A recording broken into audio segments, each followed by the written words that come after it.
저는 이 목동에서 아파트 단지 안에 있는 교회의 담임 목사로 있습니다.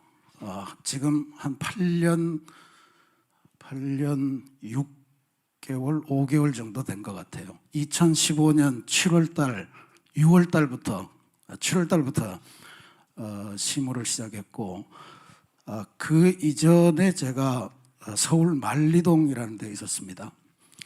그래서 거기서 보면 남산이 쫙 보이는데, 그때 서울시 사업으로 남산이 보이는 옥상을 가지고 있는 건물에서 정원이나 뭘 만들면 70%의 예산을 지원해 주겠다 하는 거를 보고, 우리 딱 남산이 보였거든요, 옥상에서. 그래서 옥상 정원을 만들고 운영했던 그런 경험이 있었습니다. 굉장히 귀한 경험이었고요.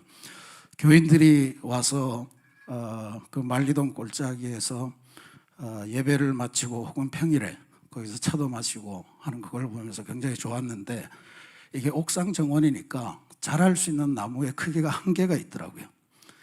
그래서 충분한 숲을 만들지는 못하는 걸 보면서 거기에서는 그 한 5년 있다가 이제 지금 교회로 옮겨왔는데, 옮겨와서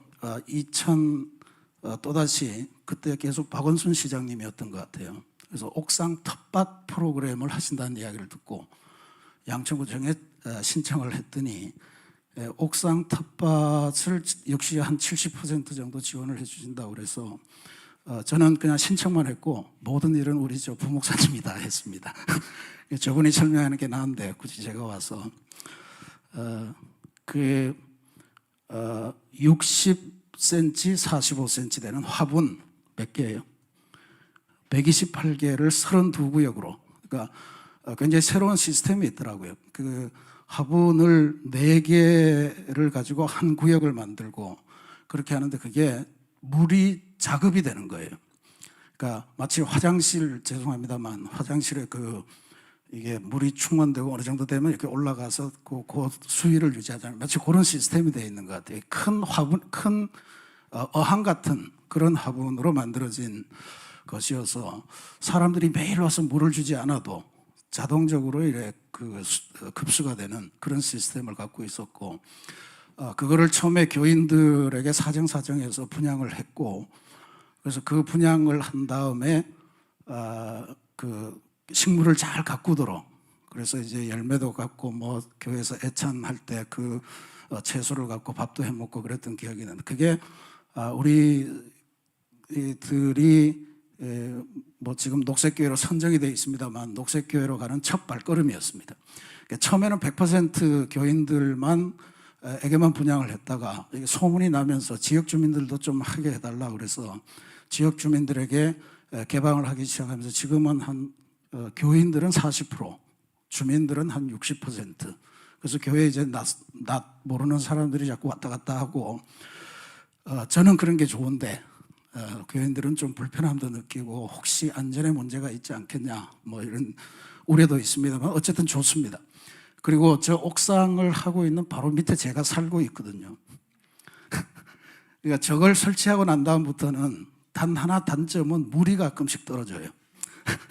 그런 단점은 있지만 그건 방수의 문제고, 근데 실제로 기온이 많이 내려갔습니다. 여름에 에어컨을 뜨는 숫자가 좀 줄어들고, 그래서 옥상 텃밭이 주는 그런 실질적인 효과가 있는 것 같다 하는 깨달음을 갖게 되고요.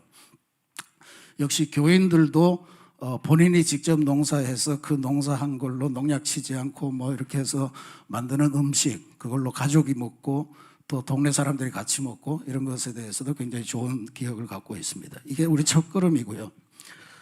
두 번째, 이게 전부 다 하나님의 은혜입니다. 우리가 기획하고 뭘 가고자 한 게 아닌데, 두 번째 보면 우리 옛날 예배당을 보시면요, 이렇게 되어 있거든요. 여기 초록색으로 되어 있는 부분이 저게 무슨 이상한 플라스틱도 아니고 무슨 벽체 재료입니다. 근데 저게 2019년도 여름에 태풍이 일고 이럴 때 떨어졌어요. 굉장히 위험한 사고였습니다.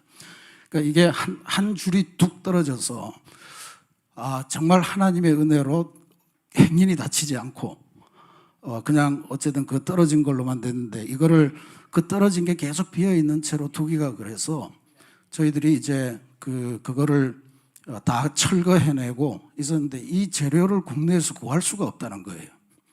그 이스라엘에 뭐 주문을 해야 된다. 이스라엘에 주문했는데 안 오고 2달, 3달 막 가는 새에 또다시 서울시에서 저희들이 검색을 하다 그랬는지 요청이 왔는지 하여튼 연결이 돼서 아까 향림교에서 말씀하신 BIPB, 빌딩 인코퍼레이티드 아니다.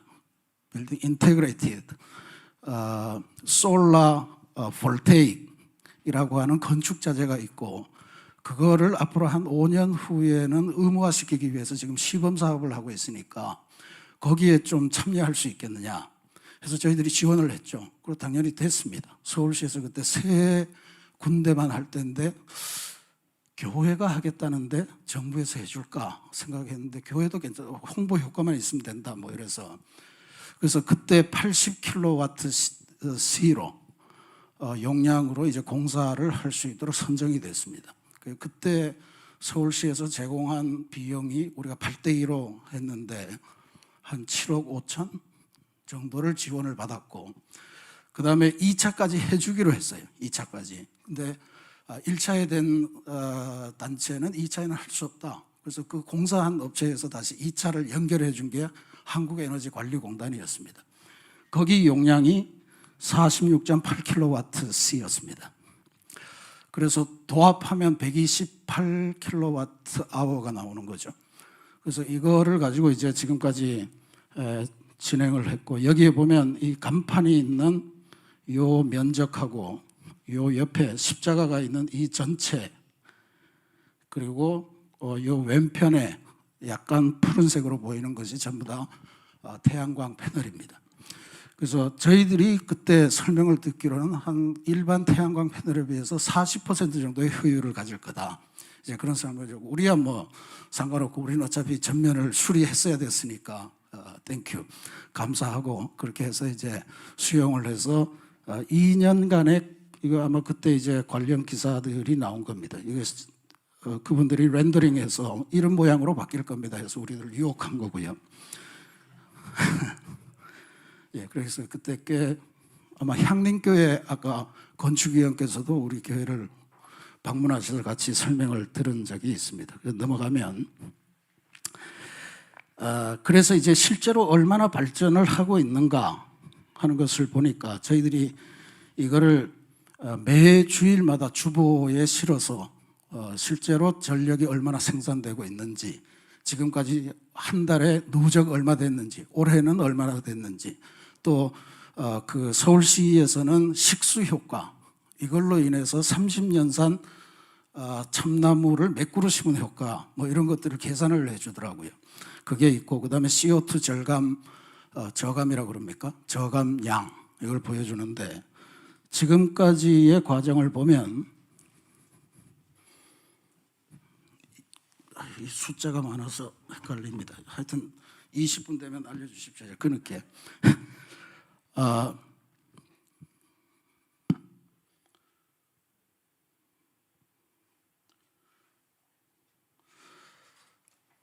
어쨌든 이게 지금 2021년부터 시작한 거죠. 2021년 10월까지 1차 공사가 완공이 됐고 2차는 그 다음 해 봄까지 됐던 것 같아요. 네, 2021년도에는 총 44,890kW가 전력이 생산이 돼서 한 538만 원의 비용 절감 효과가 있었고 2022년에는 7만 kWh가 돼서 840만 정도가 절감 효과가 있었다. 그러니까 두 개가 합쳐지기 때문에 이렇게 늘어난 것 같습니다. 그다음에 2023년 올해 9월까지 보면 5만 kWh가 만들어졌고 600여만 원의 절감 효과가 있다. 뭐 지금 최근에 전기세를 하도 올려서 이 저감 효과를 실제로 체감하지는 못하고 있습니다만 만약에 이게 없었다면 얼마나 큰 전기세 폭탄을 맞았을까 하는 걸 생각하면 다행스럽기도 합니다. 지금 현재 주보 기록으로 보면 월 누적 3,500 그러니까 3메가와트 정도의 전기를 생산하고 있고요. 올해로 10월 달까지 10월 15일까지 61메가 정도를 지금 생산을 한 거죠. 그리고 처음으로 시설이 된 다음부터 지금까지의 총 발전량이 한 212메가와트시가 됩니다. 그리고 CO2 저감량이 92톤, 그러니까 1년에 한 30톤 정도, 그런 정도의 CO2가 저감되고, 식수효과는 13,995, 그리고 한 주일에 날이 아주 좋으면 한 100그루, 150그루 정도의 나무를 심는 효과를 누리고 있습니다. 이건 보면 매월 마지막 주마다 이제 월별 평균을 내는데, 대략 4인 가족 가구로 몇 가족? 네, 그 정도의 그 전기 생산량을 내고 있다. 그래서 그 올해 작년 기준으로 보면 저희 이 패널이 설치되어 있는 빌딩에서 저희들이 사용한 전기 양이 190만 메가와트예요. 아니 190메가와트, 190메가와트인데 여기서 생산된 것이 한 60, 70 정도 되는 거죠. 그러니까 30% 남짓되는 그런 효율을 보이고 있다, 이렇게 볼 수 있습니다.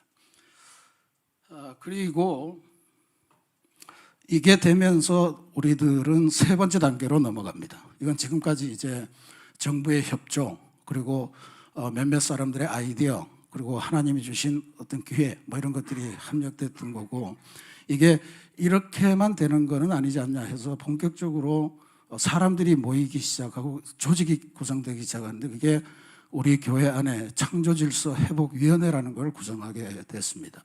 그래서 창조질서회복위원회는 우리 교회로서는 보통 위원회가 전부 다 성인, 재직들로 구성이 되지만, 이 위원회만큼은 어린아이에서부터 노인에 이르기까지 모든 원하는 사람들이 다 지원해서 자기 나름의 역할을 하는 걸로 그렇게 활동을 하고 있습니다. 그래서 제로 웨이스트 샵 뭐 이런 것들도 꿈을 꾸고 있고요. 그 다음에 덕분에 2022년 5월 24일에는 한국교회가 선정하는 녹색교회로 선정되기도 했습니다. 근데 그때 우리 부목사님 가서 시상을 하셨는데 자기가 숫자를 세워보더니 우리가 딱 100번째입니다. 그래서 공식적인 건 아니지만 우리는 그냥 100번째 녹색교회다, 이걸 자랑스럽게 고백하고 있습니다. 그리고 지금 우리 건물은 이렇게 열심히 전기도 생산하고 탄소 저감을 위해서 하고 있는데, 우리 교인들도 뭘 해야 될 거 아니냐. 그리고 제가 어떤 자료인지는 나중에 다시 찾으려고 해도 못 찾았는데요, 실제로 한 사람이 열심히 애쓰고 노력하면 1년에 탄소를 0.9톤 저감할 수 있다는 통계를 봤더라고요. 그래서 제가 계산해 봤더니 사람이 훨씬 낫다. 아무리 패널로 전기를 생산해도 사람 1000명이 이걸 하면 900톤 나오잖아요, 탄소 저감이. 근데 이 어마어마한 돈을 들여서 했던 이 시설이 뿜어내는 거는 그 저감시키는 건 겨우 90톤. 그러니까 거의 100배 차이가 나는, 100배인가? 10배인가? 뭐 하여튼. 그래서 성도들이 저감하는 게 훨씬 낫습니다. 해서 매년 사순절 때마다 또 창조절 때마다 걷기 운동을 시작했습니다. 걸으면서 탄소 저감하자. 그리고 올해는 올해 하는 게 그게 뭐죠? 불편 액션.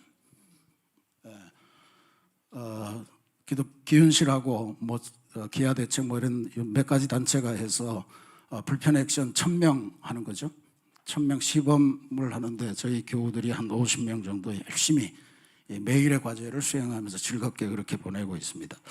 또 한편으로는 교회 안에 이제 녹색 도서관을 만드는 목표를 가지고 그린 독서대에서 교인들이 읽고 독후감 제출하고 뭐 그런 거 하고요.